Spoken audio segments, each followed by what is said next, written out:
Ay, nako, buhay-buhay nga naman pag napagtitripan ka. Magandang gabi, Otits. Magandang gabi, Otits. Magandang gabi, Papi. Ayan. Ano, So, may nakusurdahan ka na naman, no? yes, yes. Oh, May napagtripan before to. pala tayo. May Ano, bida-bida ba? ano? May bida-bida ba sa opisina mo? To? Yes, yes, meron, meron. So, ayan, before tayo magsimula, ano, welcome sa ating podcast na talagang Pinaka-controversial na podcast sa mm, Pilipinas. at ito ang Bakit Bakit To to? Podcast. Podcast. So, yan. Nga pala partner, may tatanong pala ako sa iyo. For Ano, example, ako yung amo mo. Oh, Pinapasali kita sa isang samahan or may gusto kong iutos sa iyo. oh. Susundin mo ba 'to o hindi? Kung naka-incline sa job description ko, partner, Paano kung hindi at alam mong mali yung gagawin ko, susundin mo hmm? ba ako? Hindi. Pero ang kapalit nun, kung hindi mo ko susundin, hindi ka mareregular or tataasan ko yung sahod mo kung di mo ako susundin. Edi, Ano sa ano, palagay mo? kita-kits na lang sa hearing ng Dole. So, ayan, at least meron idea yung mga listeners natin ngayong gabi Hmm. kasi ang itatopic natin ngayon sa episode 8 ng ano natin ng Bakit to Podcast is bakit pinapalampas ang power abusive na tao sa gobyerno para lang masabing kumikilos para sa masa. So, ito medyo ano to mabigat tong pag-uusapan natin to Yeah. kasi nangyayari ito sa gobyerno natin and even sa Oh. mga trabahong pinapasukan natin. Hmm. So, ano ba yung partner masasabi mo dito or opinion mo dito sa topic natin ngayong gabi? Okay, so para sa kaalaman muna ng mga listener at viewers natin. So anyway pala, meron na pala tayo sa Spotify. Oy, oh, yes, yes, Yeah. yes. Yan. Yan, pwede nyo na rin kami Mm. mapakinggan sa Spotify. Mm. Yan. Hindi lang basta-basta sa YouTube. Oo. Yan. Kasi Basta follow lang kayo. naniniwala ko na medyo busy nung iba nating listeners or viewers. So Mm. syempre, or mas prefer nila na audio na lang ganon. E di doon Yes. tayo sa platform na gusto nila, which is Spotify. Di ba? Or pwede na rin nila na Ah. patugtugin sa ano nila yan sa mga computers or cellphone nila. Kung halimbawa Ayan. nila gusto, mag-isa sila sa bahay, gusto nila ng Mm. kuwari may kausap ba ganon, or Mm. mapagkwentuhan, ayun, i-follow nyo lang nung bakit to podcast sa Spotify, saka sa YouTube. Makikita rin yun. Makikita nyo yan Kwentuhan sa tayo doon. Facebook. At Yes. maglalagay kami ng mga katanungan doon ah, sa Spotify, particular doon sa tinatalakayan natin kada Mm. episode. Yes. Ah, Check. Check yan. Check. So anyway, ano nga ba ang power abusive para sa mga listeners at viewers natin? So, ang Mm. power abusive ay tumutukoy sa pang-aabuso ng kapangyarihan. So Mm. ito ay kapag ang isang tao, lalo na kung nasa posisyon ng otoridad, halimbawa sa gobyerno, or opisyal, or sa trabaho, syempre, or Mm. kilalang personalidad, ay ginagamit ang Mm. kanyang kapangyarihan para pansariling interes, para saktan, kontrolin, manipulahin, at pagtripan Mm. ng mga mas nakakababa sa kanya. Yun. So, Yan, tama. ang unang impression ko dito, medyo, medyo ako dito, yamot eh. Ayoko kasi magmura or medyo ako eh, urat sa, Mm. meron kasing, dating media personalities. Tatlo sila Mm. magkakapatid eh, actually. Mm. Kilala nga sila eh, di ba? Mm. So, naging senador pa nga nung dalawa doon. Buti ka, hindi nga sila naging tatlong senador, di ba?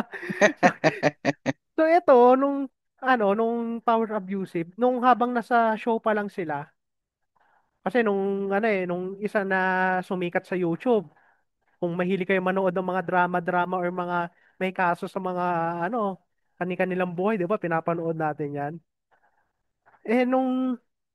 Meron kasi mga cases na gumagamit sila pang abuso para mapaboran lang nung nagreklamo. Tapos in the end, malalaman mo nung may kasalanan pala nung nagsumbong sa kanila. Which is may mga ganun senaryo. So, tapos gagamit pa sila ng otoridad. Halimbawa, kung may polis na sinusundin lang naman ng proseso is binablockmail pa niya.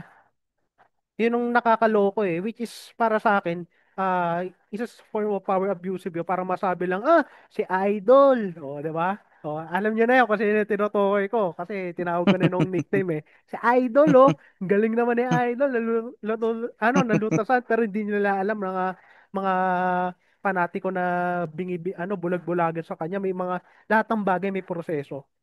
Yes, Tapos exactly. ito And nung check. pinakatatak na napanood ko noon, alam ko sumikat rin to sa Facebook, Mhm. which is nung may isang kaso na nagsumbong na babae, parang abuso ganon or sinasaktan daw siya ganon nung asawa niya. Tapos yung kinontak niya nung nung nag ano sa sa biktima. Alam mo sabi nung biktima ay nung suspect kasi Ano ano yung sabi? kinausap. Sige na lang po sir, magpapakamatay na lang ako. Yung pala may pinagdadaanan pala sa sarili niya. Kaya pala hindi sila medyo cold na nung nagsumbong sa kanila. Pero ang totoo, hindi mo naman masyado abusive pala nung lalaki doon sa asawa niya. Parang nagkukuha lang ng attention, nagsumbong lang. Ganon yung istorya. Kaya bigla natakot si Idol. Ay, wag naman. Alam mo yon. Oo, Alam mo yon. napanood Oo. ko yan. Kasi masyado kasi siyang abusive. Di niya parang ang gusto niya kasi may resulta na agad eh. Dapat iniimbestiga muna kung ano yung talaga nangyari. Ganon. May proseso yan. Tapos lagi siya nanggigipit, lalo na ng mga tanod, saka mga police na involved dun for some cases na may complaint sa kanila. Inaabuso niya eh, ginigiit eh. Di niya binibigyan ng oras para magpaliwanag yun. Parang conclusion na agad siya tapos gusto niya pamadali matapos yung kaso para masabi lang na siya action man siya which is para sa akin shit yun eh. Kaya siya binabash nung abogado na vlogger eh na may sense eh kaysa sa kanya eh. 'Di ba? Eh Yes, yes, nagiging tama ka dyan. tapos nung nung dinidis siya, snowflakes naman pala, nagkinasuhan na lang yung pabalik. Tapos wala naman. Hindi na umusad ng kaso kasi walang patunay na matibay na ebidensya eh. Kung tutusin nga, parang dehado pa nga nung personality na yun eh. Tapos naging senador ba, di ba? Yun ang nakakalungkot. Hindi porket nagbibida-bida siya sa social media or sa media, yun ang iboto nyo. Dapat aralin nyo kung ano talaga pa kayo, ano ba talaga plataforma nun. Kasi kung Idol nga tutusin, ni. kaya nga Idol eh, nga ni. hindi naman porket marami nagawa para sa tao, iboboto na. Siyempre, as a public servant, ano ba platform mo? Ano ba may ambag mo or may tutulong ko para sa community? Hindi lang doon sa particular na tao, hindi lang for case-to-case basis. O hindi buong yun. Ano yung nakakatulong para sa buong bansa, ganon. Anong batas mo magagawa mo, ganon. Eh, may alam ka ba na naigawa ba silang batas? Batas. Wale. Oh. Panukala, Kaya nga, yun na panukala, nga eh. panukala. Ayun na eh. Ayun na eh. Miski sa hearing, hindi nga siya active eh.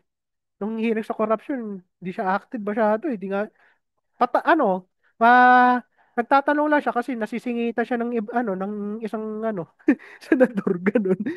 Mr. Chair, ba't di ba, 5 minutes lang? Oh, sobra na siya. Oh, tanong naman ako. Oh, ganun lang. Ganun lang yung niya, yung bag niya. Tapos sila magkapatid, parang walang kaya tataka ba't kasi binoboto yan eh. Sa malamang pag ganyan, himasan yun nung dalawang magkapatid yan. Hindi na ako magtataka by dating ng 2028, tatakbo na siya ng position niya na mas angat pa, di ba? Di natin masabi. Pero dahil sa binoto nyo yan eh. Eh ako naman kasi wala naman ako kasi karapatan yung pag-iboto eh. Pero sa susunod, yung iboto nyo, yung matino naman, hindi nung ganyan na halatang power abusive. Kasi para sa akin, abusado sila eh. Doon pa nga lang sa Tsaka, mga show nila, abusado na sila. What more pa doon sa ano. Ayan na nga, napapansin na nga natin nga ni, di ba? kaya nga partner. So, Kaya eto, ayun. para sa akin, nung power abusive, hindi lang yan sa gobyerno. In general natin siya tatalakay. Parang mas maganda italakay kasi natin yan eh. Kasi syempre, Correct. may mga listeners tayo na may mga power tripper na Mga mas kahit sa boss. kanila, di ba? Or mga boss Mm-mm. nila. Relate tayo Mm-mm. dyan. Yes, yes. Relate tayo dyan. So about ikaw naman partner, anong unang impression mo? Ang Unang-una, isa lang yung pumapasok sa isipan ko pagdating sa kupal ganyan eh. sila, ganon. Kupal ka ba, boss? Kupal ka ba po? Ayan. Isa lang yung pumapasok sa isip ko pagdating sa ganyan. So, since, ayun nga, power tripper sila, like what you Mhm. said, yung mga komento mo about sa topic natin. Isa lang yung sumagi sa isip ko at yun ay ang tinatawag natin na micromanagement. Yan. Yan, dyan So, naglilis. ano ba yan? Diyan nagli-lead yan. Kasi, ang, ano ba ang micromanagement? Isa itong estilo ng kumbaga, pamumuno ng isang leader o boss na labis niyang pinapakilaman yung mga gawain ng ng kanyang mga empleyado. So, ayan yung madalas na nararanasan ng mga empleyado sa mga boss nila, hindi lang basta sa normal na isang kumpanya, pero madalas sa gobyerno. Ayan. Kaya ang hirap manghimasukan or mangamuhan sa mga ganyang company kasi imaginein mo kung ayaw ayaw nila sa'yo, talagang hindi ka talaga makakaabante sa karir mo kasi pag hindi mo sila sinunod, matik, hindi ka magiging regular or 6 months ka lang. Or kung naging regular ka man, barya-barya lang yung idadagdag sa'yo. Kasi hindi mo mapagtatakpan yung mga maling ginagawa nila. Mhm. Yan, lalong-lalo na sa gobyerno, alam mo yan. Kasi, for example, may mga panukala na, for example, ikaw as individual, may nakikita kang mga panukala na merong loophole or Mhm. butas do sa mga ginagawa nilang batas, tapos may isip mo as an individual na sila lang yung makikinabang at hindi pangkalahatan, pag tumanggi ka dun, possible na iipitin ka nila. Tama. So lahat ng kahit hindi ka naman gumagawa ng mali, sa paningin nila, against ka dun sa will nila. Lalo kung So, wala kayong faction, may isingit ko lang. Kasi 'di ba mm, meron uso 'yan lalo sa mga kumpanya. May mga grupo-grupo yan or faction-faction niya. Pag hindi ka sumali sa doon, kayo doon iisipin kalabang ka ganun 'di ba? kaya nga. So, Kung tutuusin dyan, naman kaya ka nga pumapasok kasi para naman sa pamilya mo or para mabuhay mo sarili mo eh. Hindi naman para sa kanila eh. Hindi naman kailangan pumasok ka para pakisamahan mo sila all the time eh, 'di ba? kaya nga. Kaya, ang, ang masasabi ko dyan, talagang ang hirap mamuhay sa mga ganyang, klaseng sitwasyon kasi talagang hahawakan ka talaga sa leeg. Kaya para sa akin, napaka red flag 'yan kasi talagang hindi mo magawa yung dapat mong gawin eh. Kasi Hmm. pag hindi nila nagustuhan, yari ka, 'di ba? Kung hindi ka Oo. makikisama sa kanila, yayariin ka pa rin. So Mm. wala kang lugar na magawa mo yung tama, lalong-lalo na 'yan sa gobyerno. Talamak 'yan, alam mo 'yan, 'di ba? Oo. Kaya kung hindi ka sasang-ayon or wala kang mga ika nga 'di ba Pakikisama. pinakikisamahan, oo yan, sorry medyo nahirapan lang ako sa pagbigkas yun, pakikisama talagang yari ka talaga diyan. Mm. So ayun, Saka partner, idadagdag ko lang sige lalo sige. nung may mga union na yan, fuck that shit, Mm. union. Kasi, lalo yan nung mga ganyan, nung may mga grupo ng mga empleyado. Kasi lagi, mamanipulahin ka na nila. Mga yan. Mm. Saka hindi lang mga kapwa empleyado mamanipulahin yan, kung hindi ng mga negosyante mismo. Kasi sila na nasusunod eh. Hindi kayo dapat gumawa na lang kayo ng negosyo, imbes na magtayo kayo ng union, tapos gagawin yung utos-utosan ng boss nyo, di ba? Kupal eh. Kupal ka ba? Mga fuck Kupal union ka na ba, yan. boss? Kaya pag may imbitasyon sa akin ng union, sa isip ko, pinapakyo ko na sila eh. Kasi fuck that shit yan, mga union na yan. Mm. Mga, Kaya mo naman mamuhay na mag-isa, 'di ba? oo.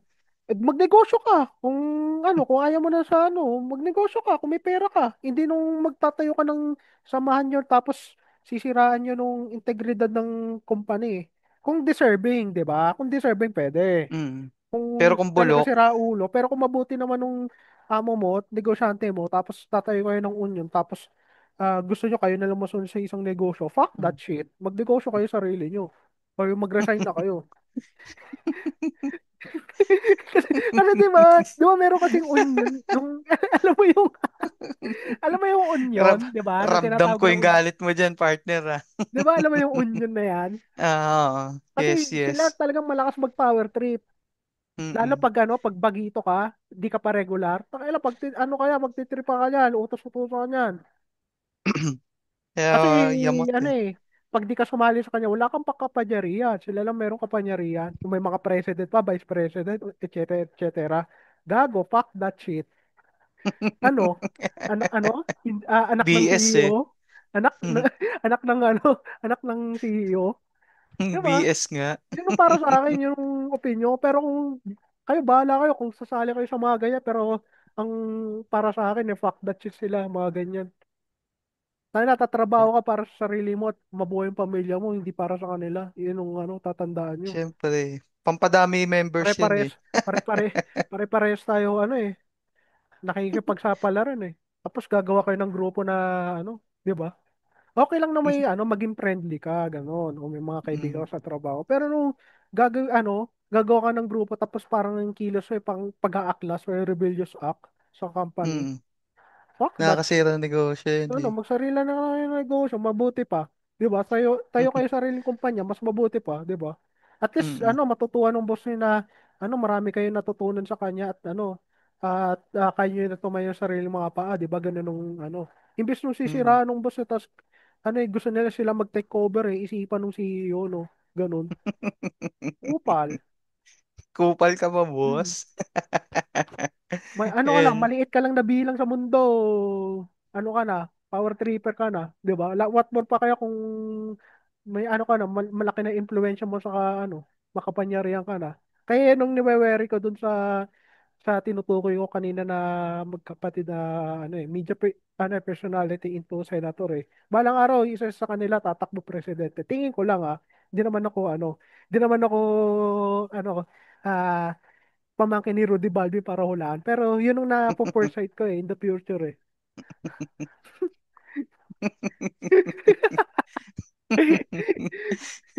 ay, nako buhay. Ba't kaya may mga ganyan tao? Kaya nga eh. Oh, anyway pala, partner ah.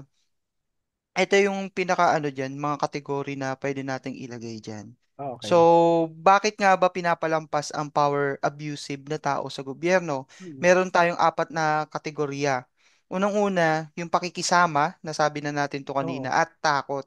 Kasi maraming empleyado o kapwa-opisyal na ang natatakot magsalita dahil baka mawalan ng trabaho o masampulan ng masampulan sila na hindi sila pagbigyan ng like for example yung bonus, So ganyan. yan. Oo, So, tama yan. ayan yung yan yung mga possibilities. Lalo na And kung bago then, sila sa industriya, partner. Siyempre may yes. pa or first job nila yan tapos pinagtitrippings na sila. Siyempre, sunod-sunuran Mm-mm. sila. Wala Yes. naman silang choice And kaysa mawalan sila ng trabaho. Sa pa naman ngayon, ang hirap maghanap ng trabaho. oo, sobra. Sinabi mo pa. Then next naman is kung sino ang may kapangyarihan, siya ang may hawak or takbo ng opisina. So, Hmm. yun nga, doon pumapasok yung sinabi natin kanina na micromanaging. And then yung sa pangalawa, image politics. Ah, Yan. pinapakita ng gobyerno na may aksyon Hmm. sila kahit minsan hindi sapat o mali ang mga abusadong leader ay tinotolerate ng bawat paglabas ng projects or relief na pabor para sa masa. So, Hmm. pakitang tao lang, di ba? Oh. So, yun yung good example dyan Saka may na work akala, politics pala part na idadagdag ko lang sa mga mm, company rin. Hindi lang oo, sa hindi lang mm, sa gobyerno mismo. May politika rin pati sa yes, kumpanya. yes. Sa lahat naman yan, nangyayari yan. Lalo kung hindi mo ka grupo nung nung kausap po, work related Mm, naman nung nung Mm, sinasabi mo sa kanya, hindi niya gagawin ng utos. O kaya hindi niya, syempre. di kanya i-collaborate, which is dapat collaboration kayo. Dapat ka team player kayo eh, ganun eh. Mm, ayun. And then yung pangatlo partner is selective justice. May Mm-mm. mga kaso na pinapabayaan o pinapatagal kasi kaalyado yung nai-involve. Tsaka mas inuuna yung imahe kaysa sa tunay na hustisya. Alam na alam mo yan kasi Mm-mm. makikita mo sa news yan, di ba? Papaikot-paikutin lang nila yung mga taong umaasa sa hustisya. Kaya napakahirap niyan, lalong-lalo na kaibigan, Mm-mm. kapamilya, kamag-anak, yung nadadawit sa mga issue, pagtatakpan nila yan at papahabain ng papahabain nila yung issue para yung mga taong umaasa sa hustisya is maumay. Ayan. And then, yung pang-apat natin at panghuli is yung mentality ng masa. Basta may ginawa, kahit abusado, okay na. Alam mo yan, di ba? Minsan, Yan. mas binibigyan halaga ng mga tao immediately yung binipisyo kaysa yung long-term na epekto ng katiwalaan or pang-aabuso. Ayan. Lalo yung mga Kunyari, fans ni itong, Idol. Yan, ayan. yan. Pasok na pasok yan dun sa binigay mga limbawa. Kasi hindi naman So, nila alam kung ano yung tama at maling proseso eh sa bawat mm. bagay eh. Di ba? So, for Pagkasabi lang na may example, nagawa na, kahit sa mata lang ng iba is medyo may foul play dahil minadali, ganun. Ganito, ganyan. Very good si Idol. Ganun yun eh. kaya for example dyan partner ito sa gobyerno naman no.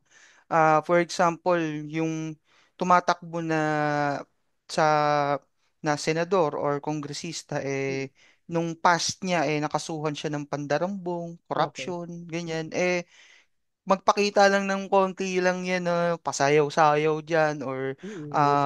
magbigay lang ng gapiso, di ba, barya-barya ang mga taong kulang or pasensya na partner medyo masakit tong sasabihin ko. Which is talagang makikita natin to sa mga kababayan natin or isa na rin tayo doon kasi in pangkalahatan tong sasabihin ko pala. So, ang gusto kong sabihin dito is mangmang. Lahat Mm. tayo mangmang pagdating sa ganyan. Gawan lang tayo ng konting maganda kahit siya mismo yung tumatakbo bulok Oo. eh Trapo. Trapo. Galangan trapo. trapo iboboto pa rin natin siya, iluluklok pa rin natin siya. Tapos, pag nandiyan na sa pwesto na yan, at hindi na tayo kilala niyan, gumawa ng hindi maganda yan sa taong bayan, may magagawa ba tayo? Di ba? Kasi, Wala nga. niluklok natin siya dyan, di ba? Nakaupo na eh. Mm. Ang gagawin natin, So, nakaupo na. ayun lang yan. Magpapakita lang ng mabuti yan, pero meron siyang sariling intensyon pag once Mm. na nakuha niya na yung pwesto na yan. Diyan na siya pwedeng mangurakot, magnakaw ng kaban ng bayan, pwede na siyang gumawa ng pangsarili lang, 'di ba? Oo. Kaya nakaka BS siya, 'di Speaking sa ba? corruption, maganda natin talakayin niya sa susunod na kabanata. Yes, Mm. yes. Ito Kasi talaga. ano to eh, nagiging sanga lang to eh, ng corruption. Mm, Pero may sariling kwento yan. mm. Pagtatalakayin natin yan sa susunod. Kaya nakaka-BS yung ganyang Mm. na yan, yung ganyang sistema na yan. Ikaw ba partner, may idadagdag ka pa ba? Doon sa Sa mga ngayon wala na. natalakay ko. So, yan. Bale, since nabigay na natin yung pinaka root ng discussion natin, pasok naman tayo dito sa segment natin na positibo at negatibo. So, partner, meron akong tatlong dito sa positibo. Unang-una, nakikita ng publiko na may aksyon kahit papano. Example natin dyan yung may ayuda at may proyekto. So, kung talagang magaganda talaga yung intention mo, eh, makikita talaga ng tao na ikaw ay nagtatrabaho talaga. Pero dun sa example na kasi na nabigay ko, hindi good yung ayuda para sa akin Mas okay kung bigyan mo ng trabaho.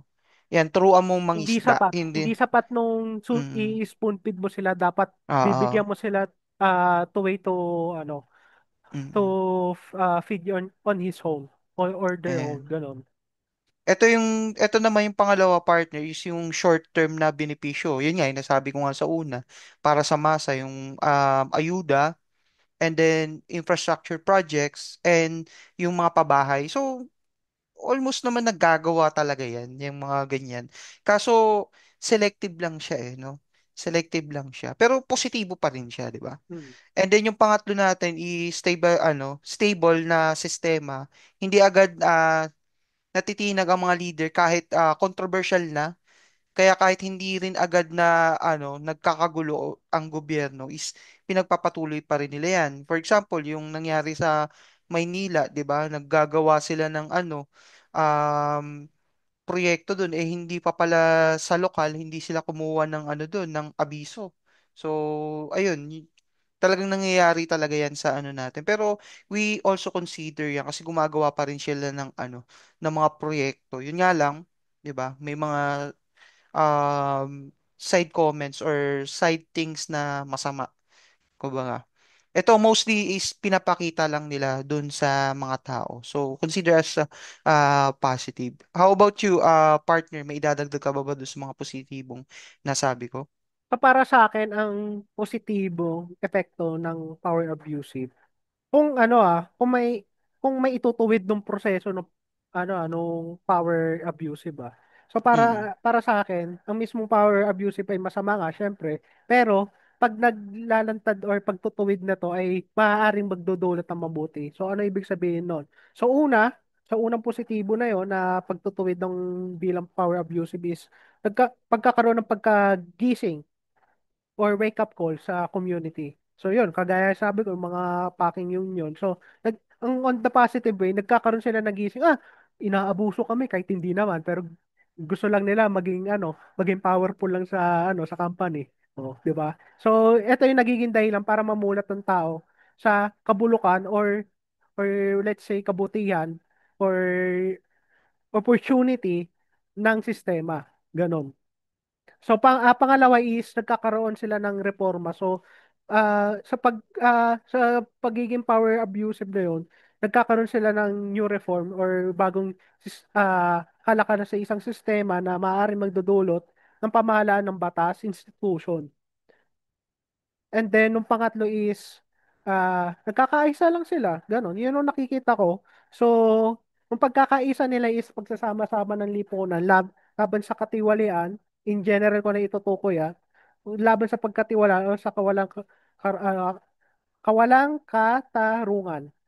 And then, sa negatibong epekto ng power abusive, alam ko marami kang i-list down dito, partner. So, ano mga mm. negatibo para sa'yo sa power abusive? Unang-una dyan, nagpapatuloy yung cycle ng pang-aabuso dahil walang accountability. So, Correct. alam na alam natin yan, mapagobyerno or sa local man yan, is nangyayari talaga yan. Kumbaga, tikom mo yung mga bibig natin pagdating sa ganyan kasi sila ngayon may hawak, di ba? Pangalawa dyan is nawawala ng tiwala ang tao sa hustisya, sa gobyerno mismo. So, dahil sa ginagawa nilang pag-aabuso sa kapangyarihan nila, kumbaga parang nanonormalize na lang, di ba? Mm. Tapos yun nga, like what I said, yung normalize sa maling gawain, nagiging okay na lang yung kumbaga power abuse basta may makitang output. So, ayun nga, Um, katulad nga na kahit mali na yung ginagawa ng taong gobyerno, 'di ba?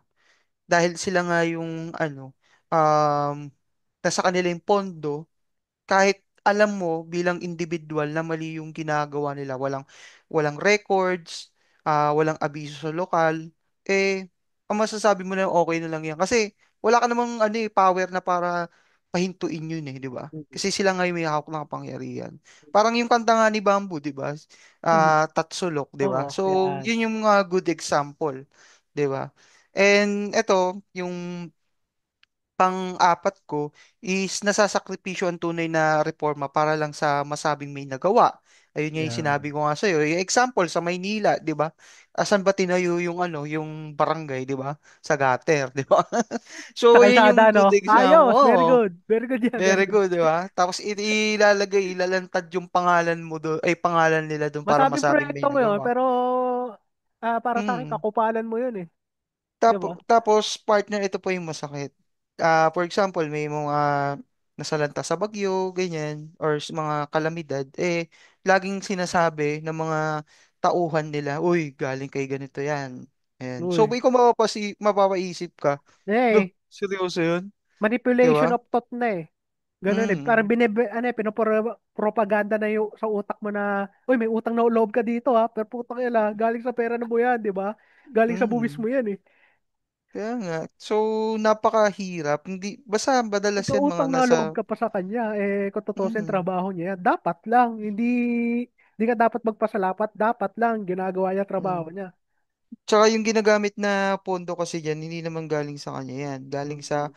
tao din yan. Yun Dahil na nga. kinakaltas sa tax yan. Tapos Alam mo naman lakas nilang ngayon, di ba? ano eh, mag-guilt trip sa Mag-flex ano to. eh.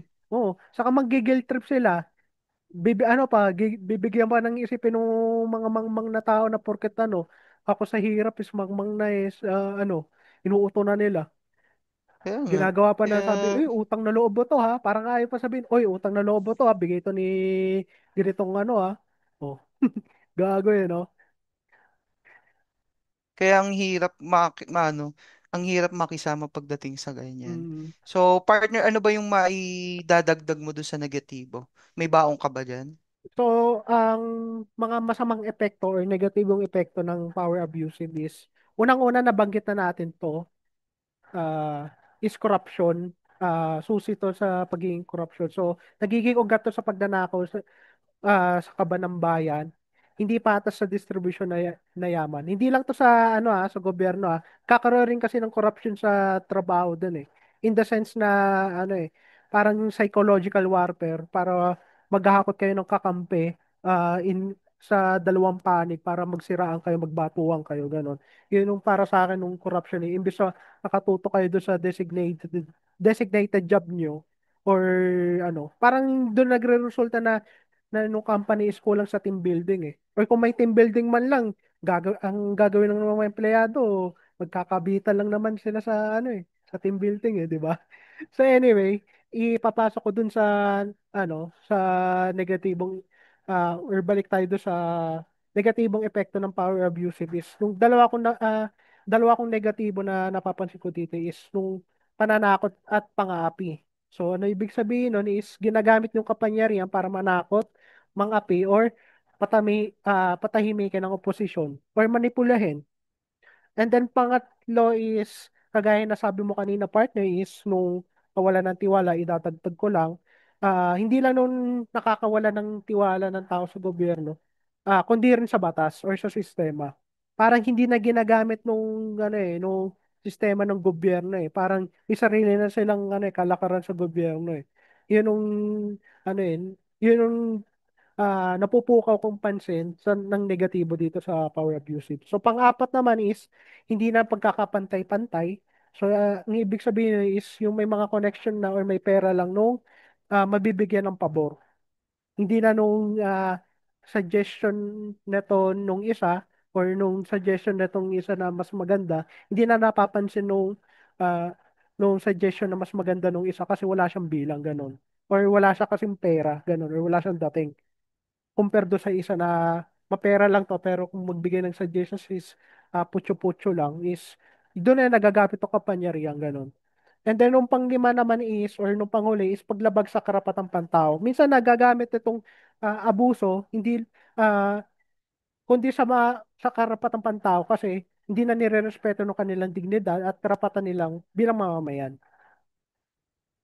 So ayun lang yung mga napapansin kong negatibong epekto ng power abusive. Hindi lang sa gobyerno to, kundi in general. Yes, yes. Maraming salamat, partner, sa mga statement mo na Mm. bigay sa positibo at negatibo. So, pasok naman tayo dito sa next and last segment natin. Mm. Kumbaga, ano ba yung maipapayo natin or lesson Okay. para sa mga listeners? So, meron akong tatlong kategorya dito. Unang-una is maging mapanuri, hindi pa dalos-dalos. Yan. Wag lang tanggapin ang may ginagawa naman sila. Suriin kung tama at makatarungan ba talaga yung ginagawa nila. Mm. So, pangalawa, wag matakot magtanong at magpahayag ng opinyon. Kasi rights naman natin yan eh. Accountability starts sa mga ordinaryong mamamayan, which is tayo, na handang magsalita. Pag alam nating mali, kailangan natin silang sabihan or ipaalam sa kanila na mali yung ginagawa nila. And then yung panghuli, value long-term, change over the short-term gain. Ang Mm. totoong serbisyo ay hindi lang para sa ngayon, kundi sa pangkinabukasan. Ayan. Ikaw ba, partner, may idadagdag ka ba sa mga nasabi ko? So, unang-unang aral dyan para sa akin is, hindi dapat inaabuso ang tiwala ng taong bayan. Kasi, pag sinira mo nung tiwala ng taong bayan sa pamamagitan ng abuso, lalo na pagdating sa kapangyarihan, good luck na lang kung iboboto ka pa sa susunod na halalan, di ba? Unless na kung may na-build up ka ng panatiko, which is yun yung nakakalungkot. Kaya lagi ko nga sinasabi sa mga natin is, uh, it's okay to be politically will aware, not reliant. Mm. So huwag kayo lagi mag-rely Yes. kung ano yung sinasabi ng bukong ng mabubulaklak na salita ng mga Mm. politiko. Kasi di mo naman alam kung 100% ba gagawin yun eh, di ba? Kaya nga. Gawin na lang nila. Mas okay pa nung nang na kandidato pero Mm. pagdating sa action, mas marami pang bitaw, di Trabaho ba? talaga. Oo. Mm. And then nung pangalawa is, ang kapangyarihan ay dapat gamitin sa tama, hindi sa pangsariling interes. And then pangatlo is, ang pananagutan ay kaakibat ng kapangyarihan. Ang pang-apat naman is, bilang mamamayan, ang tungkulin ng taong bantayan at manindigan laban sa abuso. Kaya huwag kayo Mm. dapat mang-abuso in general.